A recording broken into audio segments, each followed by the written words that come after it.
পুঁজিবাজারের বেশ কিছু গুরুত্বপূর্ণ খবর রয়েছে। এর মধ্যে আস্থা ফিরছে এনবিএফআই খাতে, 3 মাসে বেড়েছে আমানত 431 কোটি টাকা।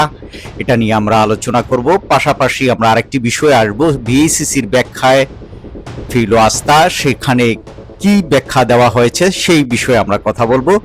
আজ এক নজরে আমরা একটু দেখে নিই বাজারের আজ পরিস্থিতি। ঢাকা স্টক এক্সচেঞ্জের প্রধান সূচক ডিএসইএক্স সর্বশেষ কার্যদিবসের সপ্তাহের 35 পয়েন্ট বেড়ে 5,652 পয়েন্টে অবস্থান করছে। অন্যদিকে ডিএসসিএস ইন্ডেক্স 3 পয়েন্ট বেড়ে 1,143 পয়েন্টে এবং ডিএস30 ইন্ডেক্স 3 পয়েন্ট বেড়ে 2,131 পয়েন্টে লেনদেন হয়েছে। একই সঙ্গে আস্থা ফেরার বড় ইঙ্গিত দিয়েছে লেনদেন 1,000 কোটি টাকা ছাড়িয়েছে, 1,100 কোটি টাকার উপরে লেনদেন হয়েছে। 273টি প্রতিষ্ঠানের দর বেড়েছে, কমেছে 68টির এবং 54টি প্রতিষ্ঠানের দর রয়েছে অপরিবর্তিত। অন্যদিকে আজ 4টি প্রতিষ্ঠান হল্টেড হয়েছে। সেন্ট্রাল ফার্মাসিউটিক্যালস, এই প্রতিষ্ঠানটি দর 90 পয়সা বেড়ে 9 টাকা 90 পয়সা হল্টেড হয়েছে। গ্রিন ডেল্টা মিউচুয়াল ফান্ড, এই প্রতিষ্ঠানটি দর 30 পয়সা বেড়ে 3 টাকা 80 পয়সায় এবং প্রগতি লাইফ ইন্স্যুরেন্সের দর 60 টাকা 50 পয়সা বেড়ে 83 টাকা 20 পয়সা এবং সাইপ পাওয়ারের দর 90 পয়সা বেড়ে 10 টাকা 60 পয়সায় হল্টেড হয়েছে।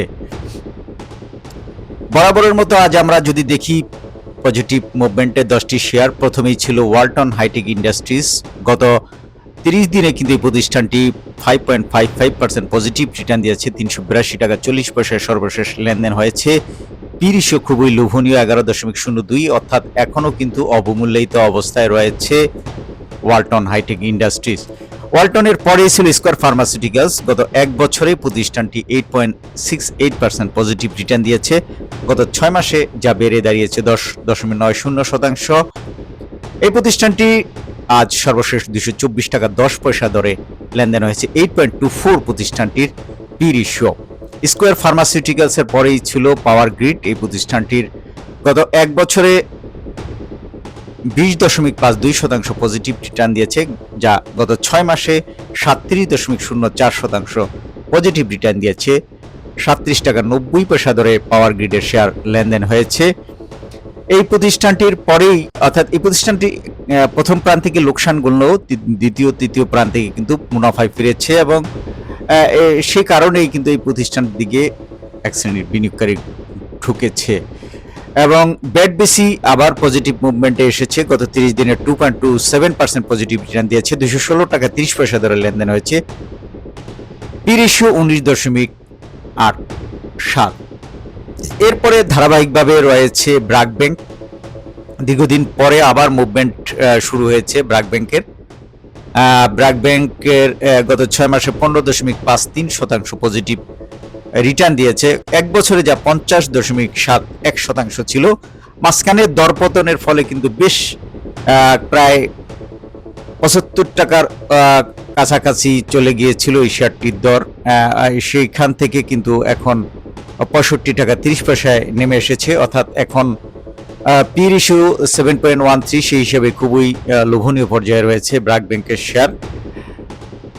এরপরে ছিল প্রগতি ইন্স্যুরেন্স। গত 6 মাসে বিনিয়োগকারীদের 10.03%, এক বছরে যেখানে 70.50% পজিটিভ রিটার্ন দিয়েছে এই কোম্পানিটি। এরপর বিএসআরএম স্টিল গত 6 মাসে 25.03% পজিটিভ রিটার্ন দিয়েছে। এরপর আমরা ধারাবাহিকভাবে সংক্ষিপ্তভাবে দেখি যে প্যারামাউন্ট টেক্সটাইল গত 6 মাসে 21.36% পজিটিভ রিটার্ন দিয়েছে। এরপর ছিল পূবালী ব্যাংক। এই প্রতিষ্ঠানটি গত 6 মাসে 34.67% পজিটিভ রিটার্ন দিয়েছে। অর্থাৎ এই গতিবিধিগুলো জেনেও যদি কেউ বিনিয়োগ করে থাকেন তাহলে তারও কিন্তু প্রফিট হওয়ার সম্ভাবনা রয়েছে বা থাকে, বা পজিটিভ মুভমেন্টের শেয়ার কোনগুলো সেগুলো আপনার দেখা হয়ে যায়। শেয়ার বিজনেস 24.com কেবল তথ্য তুলে ধরে থাকে, শেয়ার বিজনেসের কথা শুনে কেউ বিনিয়োগের সিদ্ধান্ত নেবেন না। 12.36 লাফার্স হোলসিমের পি/ই গত 6 মাসে 12.63% পজিটিভ রিটার্ন দিয়েছে। এরপর আমরা যেই খবর দুটি নিয়ে আলোচনার কথা বলেছি, যে বিএসইসির ব্যাখ্যায় ফিরল আস্থা, টানা উত্থানে চাঙ্গা শেয়ার বাজার। বাংলাদেশ সিকিউরিটিজ অ্যান্ড এক্সচেঞ্জ কমিশনের ব্যাখ্যার পর বিনিয়োগকারীদের আস্থা ফিরে আসায় দেশের শেয়ার বাজারে ঊর্ধ্বমুখী প্রবণতা আরো জোরদার হয়েছে। সপ্তাহের শেষ কার্যদিবসে আপনারা দেখলেন যে আমাদের আলোচনায় যে পজিটিভ মুভমেন্টে ফিরেছে। বাজার সংশ্লিষ্টদের মতে সম্প্রতি একদিনের অস্বাভাবিক সূচক পতনের ঘটনায় বিনিয়োগকারীদের মধ্যে কিছুটা অনিশ্চয়তা তৈরি হয়েছিল। তবে গত মঙ্গলবার বিএসইসি ওই পতনের কারণ ব্যাখ্যার পর বাজার এক ধরনের স্বস্তি অবস্থায় ফিরে আসে। এর প্রভাব বুধবার থেকে দৃশ্যমান হতে শুরু করে এবং বৃহস্পতিবারও সেই ইতিবাচক ধারা অব্যাহত থাকে। ফলে বিনিয়োগকারীদের অংশগ্রহণ ও আগ্রহ উল্লেখযোগ্য বৃদ্ধি পেয়েছে। এই ছিল একটি খবর। দ্বিতীয় যেই খবরটি আমরা দেখব যে আস্থা ফিরছে এনবিএফআই খাতে, 3 মাসে বেড়েছে আমানত 431 কোটি টাকা। খুবই গুরুত্বপূর্ণ একটি খবর এবং এই খবরটি আমরা লিঙ্ক sharebusiness24.com এর এই লিঙ্কটি আমরা ভিডিওর শেষে দিব। তবে আমরা কেন এই আস্থা ফিরল, কিভাবে এই দুর্নীতি এবং সংকট কাটলো সেই বিষয়ে একটু দেখি। যে দীর্ঘদিন অনিয়ম, দুর্নীতি ও দুর্বল ব্যবস্থাপনার কারণে আস্থার সংকটে থাকা দেশের নন ব্যাংক আর্থিক প্রতিষ্ঠান খাতে ধীরে ধীরে ইতিবাচক পরিবর্তন আভাস মিলছে। ব্যাংক খাতের পাশাপাশি এনবিএফআই খাতেও চলমান সংস্কার কার্যক্রমের প্রভাবে গ্রাহকদের আস্থা ফিরতে শুরু করেছে। এর ফলে দেখা যাচ্ছে আমানত ও আমানতকারীর সংখ্যা বৃদ্ধিতে। তবে একই সময়ে ঋণ বিতরণে কিছুটা সতর্ক অবস্থান নিয়েছে প্রতিষ্ঠানগুলো। বাংলাদেশ ব্যাংকের সর্বশেষ প্রতিবেদন অনুযায়ী 2026 সালের মার্চ শেষে এনবিএফআই খাতে মোট আমানতের পরিমাণ দাঁড়িয়েছে 51,558 কোটি 81 লাখ টাকা। 2025 সালের ডিসেম্বর শেষে এই পরিমাণ ছিল 51,127 কোটি 44 লাখ টাকা। অর্থাৎ 3 মাসে আমানত বেড়েছে 431 কোটি 37 লাখ টাকা, যা শতাংশের হিসেবে 0.84%। পরিসংখ্যান বিশ্লেষণে দেখা যায় 2025 সালের মার্চ শেষে খাতটির মোট আমানত ছিল 49,887 কোটি 83 লাখ টাকা।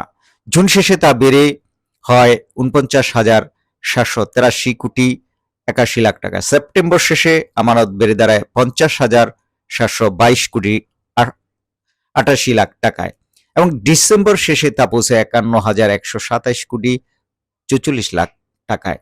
ফলে গত এক বছরে ধারাবাহিকভাবে আমানত বৃদ্ধির প্রবণতা লক্ষ্য করা যাচ্ছে। অন্যদিকে উল্লেখযোগ্য হারে বেড়েছে আমানতকারীর সংখ্যাও। চলতি বছরের মাস শেষে এনবিএফআই খাতে মোট আমানতকারীর সংখ্যা দাঁড়িয়েছে 6,22,726 জনে। 3 মাসে অর্থাৎ 2025 সালের ডিসেম্বর শেষে এই সংখ্যা ছিল 5,71,382 জন। এক প্রান্তিকেই নতুন করে যুক্ত হয়েছে 51,344 জন আমানতকারী এবং প্রায় 9% প্রবৃদ্ধি ইঙ্গিত দিচ্ছে এই খাতে। আপনারা sharebusiness24.com থেকে বাকি তথ্যগুলো জেনে নিন।